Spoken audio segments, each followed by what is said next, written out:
আরো ঠান্ডা জল খাও, সর্দি হবে না এখন। আমি খাই। সব সময় তো ঠান্ডা জল ঠান্ডা জল ঠান্ডা জল খাবে না এখন। আমি খাই। কেন কাল খাবার খেতে খেতে তোমাকে বললাম না জলটা নিবে, আমি বললাম ঠান্ডা পেটে একটু নিয়ে দাও, তখন তো বুঝলে না এখন।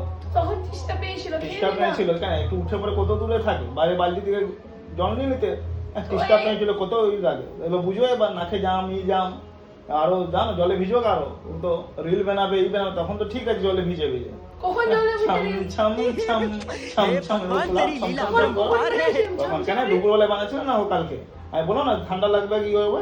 কখন কোন বেলা ছিল? লাও তাহলে ঠান্ডা জলটাই খাও, বলো না লোহাকে লোহা কাটে হলো ঠান্ডাকে ঠান্ডাই মারবে, লাও যাও। কাল থেকে ফ্রিজটা বন্ধ থাকবে। মাথা খারাপ করা হোক, তোমার খাবার আছে তুমি নিজে গরম জল করে করে খাও, ফ্রিজ কেন বন্ধ করবে? আমরা কি খাবো তাহলে? আমাদের সর্দি ফর্দি হয় না বুঝলে, আমি ফ্রিজে জলে ঘরে রাখো জল, আর ফ্রিজ বন্ধ করে রেখে দেবো। ঠিক আছে আমি আসবো আবার আমি অন করবো। হবে দেখবে ঠান্ডা জল খাবে গরম জল। ঠিক আছে বন্ধ ঠিক থাকবে। কোনো ব্যাপার নেই, আমি বাজার থেকে নিয়ে আসবো ঠান্ডা জল। কাল থেকে বন্ধ থাকবে।